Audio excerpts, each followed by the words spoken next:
Hey, what's going on, guys? The fan service in this episode. This is the first time in a while that fan service has actually made me laugh out loud. Like when Lucy couldn't fit through the crevice because her tits are so big, and Natsu got a face full of ass and vagina. I just laughed. I think we all know that Natsu liked it because his hands were up here. He didn't even try to push her off. But is it me, or in this new animation, does Mirajane's tits look extra big? I mean, there was one scene in this episode when she had her arms crossed and they were hanging over her arms like two big ass beach balls. I'm like, damn. Even though there was a lot of fan service in this episode, unlike the last episode, we actually got somewhere in the dungeon. I've been waiting to see the Garou Knights animated, and they did not disappoint, especially Kamika and Cosmos in this episode. Just the fact that she has confetti that literally has all the element types based on the color of the confetti. That's pretty badass and creative. And I know it's stupid, but every time I see carnivorous plants like that,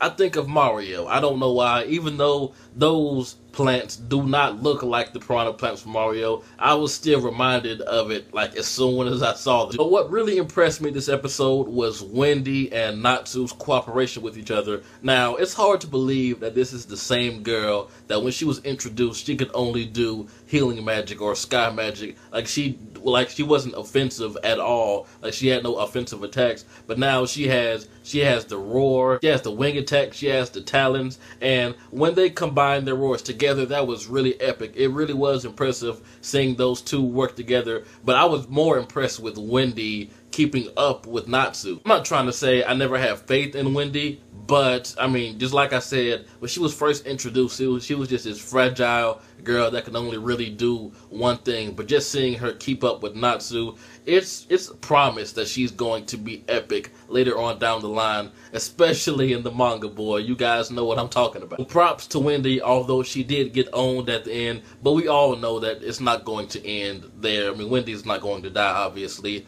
but Minerva is a manipulating, conniving bitch. I mean, just the fact that she is using Lecter as pretty much a hostage to use Sting's feelings so they will win, just so they can be the #1 guild, that really doesn't make her much better than her father. So this is Sting's motivation to just tear some shit up. But I like how at the beginning we got that epic strut from Gray with Rufus's hat still on, like he's the big dick around here now. But honestly, the main thing that I cannot wait for in the upcoming episodes, manga readers, you know, Gajeel, man. Some epic shit is about to go on with Gajeel. I'm not going to spoil anything, but damn, man, I cannot wait to see that animated. But I mean, Natsu, dude, come on. How can you not remember going in there and wrecking Saber-tooth's shit? Like, he does not remember at all. I understand this guy has a severe case of short-term memory loss, but it only happened like, what, a day or two ago? But the fact that Natsu did that got Yukino moist. Actually, Yukino has been getting moist ever since they've been in the dungeon, seeing what a real guild is like, seeing the friendship and the arguments and the shenanigans of Fairy Tail. And honestly, I really want Yukino to be a part of Fairy Tail because she deserves it, man.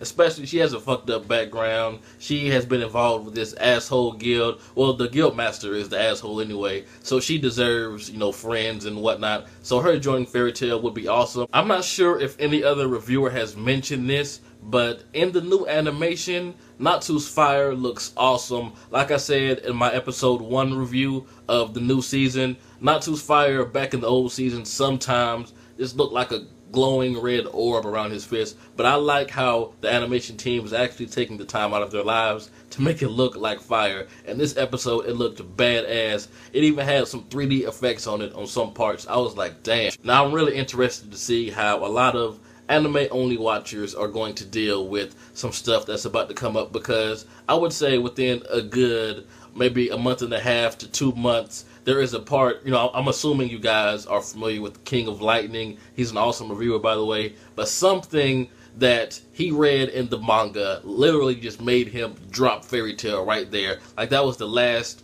chapter that he ever reviewed, and that episode is about to be animated within the next 2 months or so. So I'm really wondering how that moment is going to affect anime-only watchers. Like, will that be the death of Fairy Tail? Personally, I don't think it's that bad. It really did come out of nowhere. For those of you manga readers that know what I'm talking about, I really don't think it was that bad. I'm actually looking forward to it in a positive way, not just to see what people are going to think about it, but man, some epic shit is about to happen. Tell me what you guys thought about this episode. What do you think is going to happen next? Thumbs up for this episode and Mirajane's tit. This has been jbDAuchiha. Like, comment, subscribe, and I'm out.